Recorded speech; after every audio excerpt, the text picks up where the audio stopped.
What's going on, guys? Welcome back to a brand new episode. Coach Joe here with Heartletics.com. Today's episode, I'm joined by all the coaches and a few of our members, and we're going to be talking all about the pros and the benefits, but also some of the myths when it comes to having a high protein diet. Now, this is something that we focus on tremendously a lot. It's one of our 7 essential fat loss habits for success. And I'll quickly kind of just go through them. Number 1, your calories. Number 2, macronutrients. 3, strength training. 4 is your NEAT, which stands for non-exercise activity thermogenesis. Number 5 is going to be hydration. 6 is going to be stress management. And 7 is going to be things like recovery, like sleep. If you guys are looking for a free guide that goes over everything about those 7 essential fat loss habits, it's right over at Heartletics. But that second one, that second habit, macronutrients, we always tell our clients, hey, don't really worry too much about the carbs. Don't really worry too much about the fats. Now, if you're somebody like a type 2 diabetic, completely different, right? Because then obviously we want to make sure we're not spiking your insulin, anything like that. We want to make sure we're monitoring that. But for the majority of people out there, what they really just need to focus on when it comes to burning more body fat and being, having better health, having more energy, is focusing on just eating more quality protein. But when it comes to having a, higher protein diets, you hear a lot of people talk about how that's, horrible for you in terms of, let's say, your liver or your kidneys, things like that, where there's not a lot of benefits to it. And Coach Mark is going to dive in here into a second about some of the myths when it comes to having a high protein diet that I think is going to be a lot of value for anybody out there that's wondering about that. Before we go into that, I definitely want to share about the benefits and a little bit about the science, just so everybody knows about, protein. So these macronutrients, right? Remember, the second fat loss habit for success that we go over, macronutrients, proteins, carbs, fats. There's a fourth hidden macronutrient that we talk about often, right? Which is alcohol. And I'll quickly explain the macronutrients here, the profile ratios in a second, okay? So protein, for example, 1 gram is equal to 4 calories. Carbohydrate, 1 gram is equal to 4 calories. Fats, aka lipids, 1 gram is equal to 9 calories. And then alcohol, that hidden 1 gram is equal to 7 calories. So now, if you ever at, a grocery store or buying something to eat, and you ever look on the back where there's the nutritional fact label, you can simply see where somebody's getting all those calories at the very top. Is because underneath that, you're going to see all these different, macronutrient profiles, ratios, grams, and it's all just adding up to that number right there.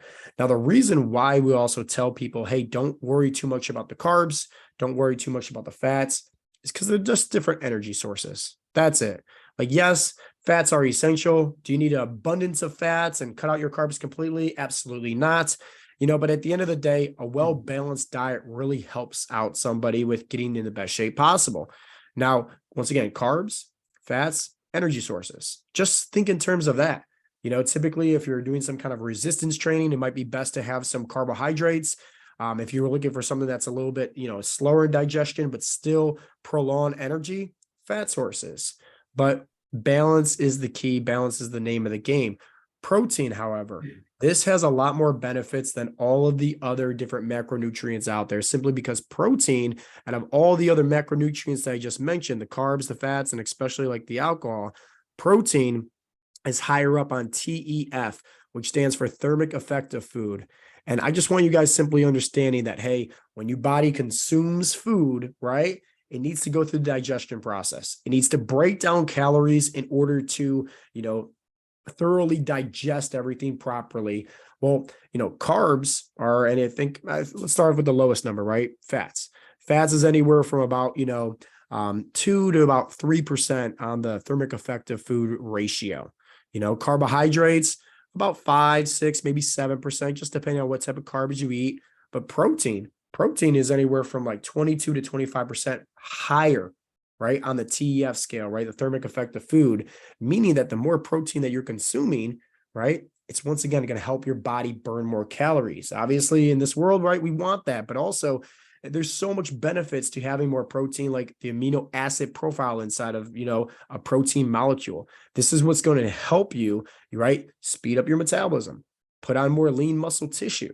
There's like literally so many benefits. The list goes on and on and on that, we would have to do a whole nother conversation just specifically about protein and all the different, benefits and amino profile acids that we don't have time for on today's podcast. But hear me out. There's a lot of benefits to that. And I think that if everybody just started focusing on more protein, even if you're somebody that's, say, a vegan or a vegetarian, you can find great quality, high protein, plant-based options almost anywhere now. And, protein powders, protein bars, different foods, it doesn't matter where or what your food selection option is. What matters the most is that most people, if they're trying to change their body composition, burn more body fat, get stronger, right? Improve on more energy levels, having more protein is definitely the way to go, in my opinion. And it's been proving a lot of success throughout the years of Heartletics and throughout just, coaching clients, just telling them simple things like focusing on at least 1 gram of protein per pound of body weight. Very simple thing to do. If let's say you're 200 pounds, focus on eating at least or around 200 grams of protein. Now, if you're somebody that's over, let's say 350 pounds, it might be hard to consume that much at first. And we're going to get into when Coach Jimmy talks about, what has helped him when he got started and what has led to him losing over 130 pounds with him having success at Heartletics. But before we get to that, Coach Mark, why don't you break down some of the myths about having a high protein diet? Now that somebody knows that the benefits of, hey, this can definitely help you build muscle, burn body fat, obviously increase testosterone levels. The list goes on and on and on. Why don't you mention a little bit about the myths that's out there when it comes to having a high protein diet? Sure. Like anything else, when stuff is circulating out on the internet, you get some false information, some myths that spread. These are what I found to be like the top 5 kind of false impressions about protein that I thought I'd discuss. And the first one is that protein is only useful for building muscle. Protein, like Coach Joe said before, is composed of amino acids, right? And those are the building blocks, not just of muscle, but bones, joints, tendons, ligaments, hair, hormones, enzymes. They're really the building blocks of pretty much everything in you.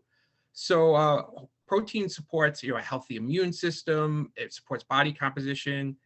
It even will help regulate blood sugar. So the myth that it's only for building muscle is completely false. Protein is important for a ton of body functions. The second myth that people say is that eating too much protein can cause kidney disease, And numerous studies have shown that that's not true. Unless you have a predisposition towards kidney or liver disease, then you need to be concerned. But if you're a healthy individual, it's been proven by science that kidneys are really good at removing the extra nitrogen that comes with eating lots of protein. It's part of what they do. There's no issue there. That's a false myth. Number 3, eating less protein is a good way to lose weight. And this is completely off the charts false. And it's out there floating around as an approach. Yeah. Not eating enough protein actually makes it harder to lose weight because protein is more satiating. So by eating higher amounts of protein, you're fuller. It's easier to, not binge, not splurge on, unnecessary snacks, etc. And like Coach Joe mentioned before, protein also is the highest food on the thermic, effective food scale. So like he said, 20 to 25% of the energy from protein is used in digesting it, metabolizing it, whereas carbs are about 6 and fats are about 3. So it really does help as far as burning fat.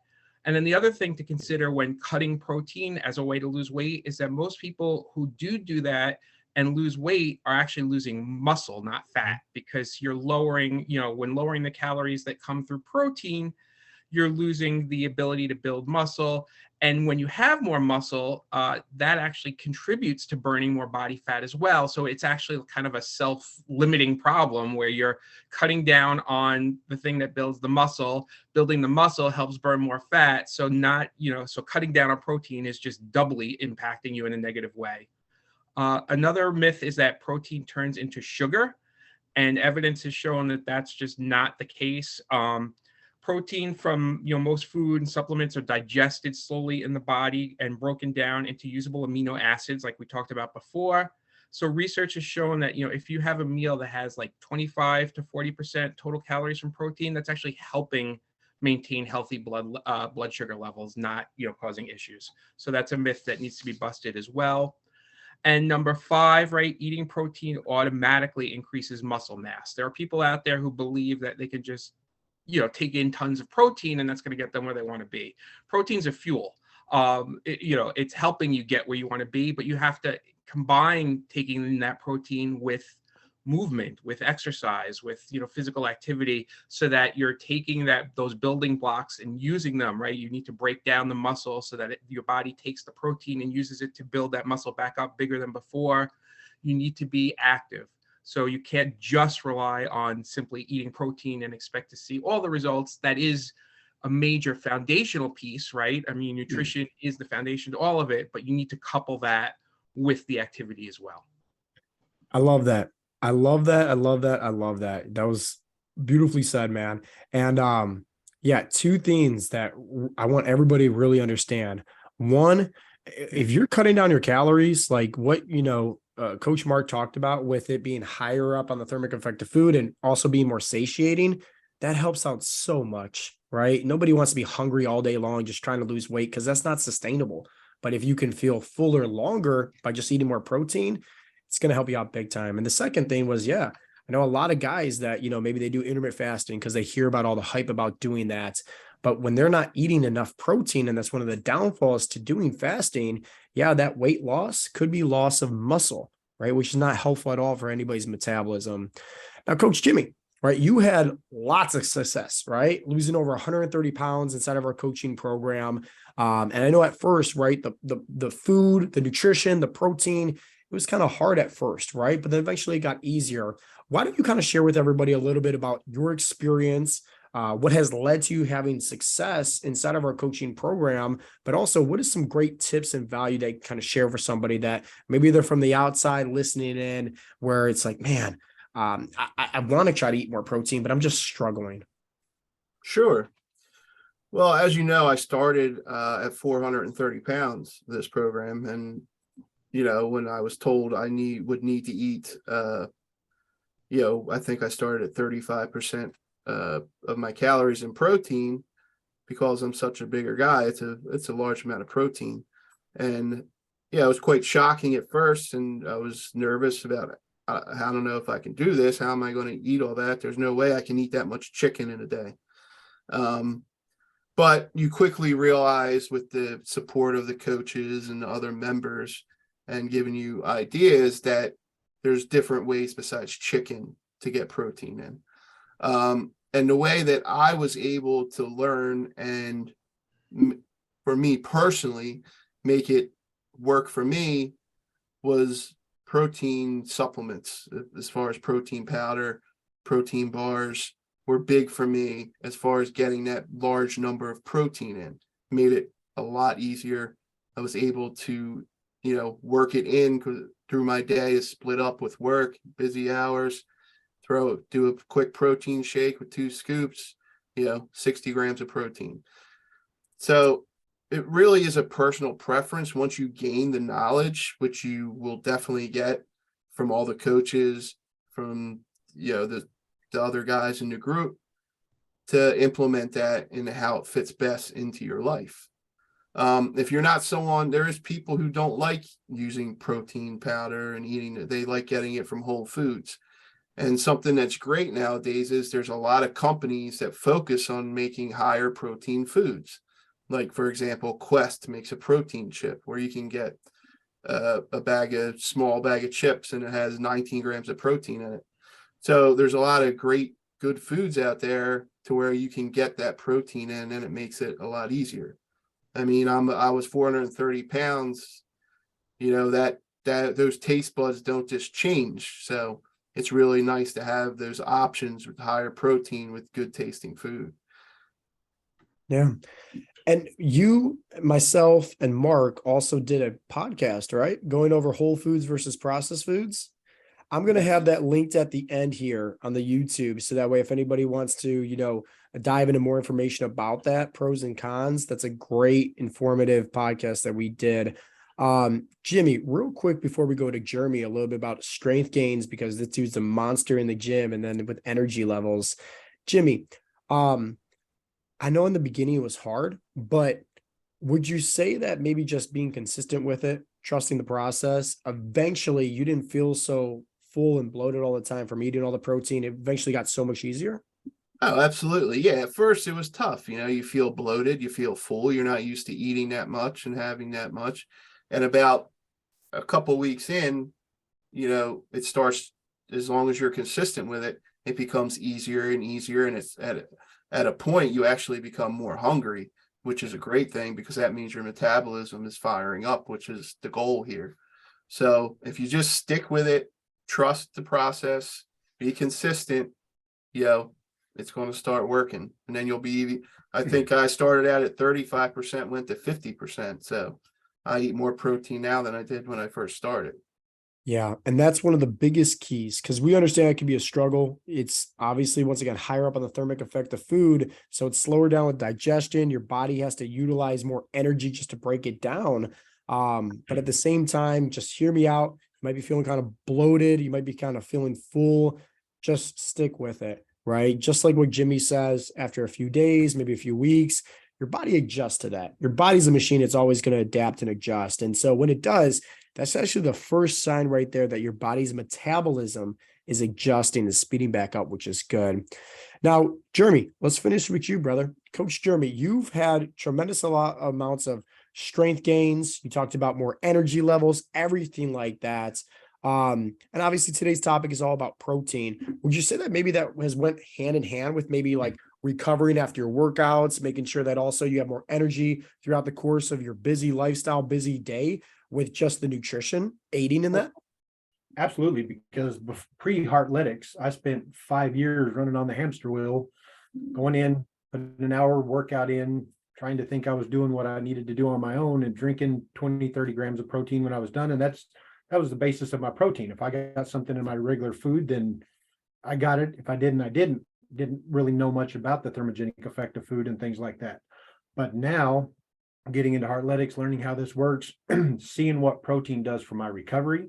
I'm not sore the next day, and I'm throwing huge weight around every chance I can. I'm trying to beat every day better than the next, 1% better every day. I'm recovering better. My muscle growth is better. I can honestly say the soreness and the pain that I've lived with for so many years has gone away, and I contribute that to the protein and getting the strength behind it. And my body structure has just changed so much because the beer belly's gone. I'm starting to get cut and defined, and protein synthesis is behind all of that. And my energy is off the freaking charts. I don't have to worry about, drinking 3 Red Bulls a day anymore and getting the heart palpitations. Now it's just natural energy. Yeah. So it's been a huge factor in me getting to where I am today. I love that. I love that. Coaches, I appreciate all the information. I really do. And I really hope that anybody that's listening in or listening in later or watching on a replay, they also just pick up what everybody was saying here. And I'll leave this as the takeaway as we close is, at the end of the day, we're nobody special, right? We're just a bunch of guys that's looking to help out each other. But we always practice and preach this at Heartletics is find out what works best for you, your body type, your goals. So if you happen to read somewhere that, high protein is bad for you, or you happen to read somewhere that, protein is the best thing in the world for you, kind of like what we were sharing with you, the best thing that you can do is just try. That's it. Just like say, hey, for 2, 3, 4 weeks, I'm going to focus on maybe hitting 1 gram of protein per pound of body weight and see what happens. That's probably the best thing and recommendation that we kind of teach our clients and members, and that we can also share with you guys is you got to figure out what works best for you. Protein has been working out, a high protein diet has been working out what's really, really beneficial in terms of our fat loss coaching program for years. We've talked about thousands and thousands and thousands of guys just by making a few small tweaks into their nutrition plan that they're currently sticking with. Guys like Nakoma, who's a truck driver, he lost 50 pounds of fat in 12 weeks. And all we literally had to do was just optimize a few things. He was going to gas stations, right? He was going to different fast food places. We were able to just look at those menus, look at where he's going and say, hey, maybe choose this instead of this. Keep some protein bars there in your truck with you, right? Have a protein shake or 2 throughout the course of the day. Small little tweaks has what led to his success. And who knows, it might lead to your success as well. So guys, I appreciate everybody tuning in. Hopefully Hopefully you guys got some value. If you did, definitely let us know. And as always, guys, this has been Coach Joe with the Heartletics team. If you guys want any more information, once again, we have a completely free fat loss guide going over the 7 essential fat loss habits for success over at heartletics.com. As always, we'll talk to you guys next time. Peace out, Girl Scouts.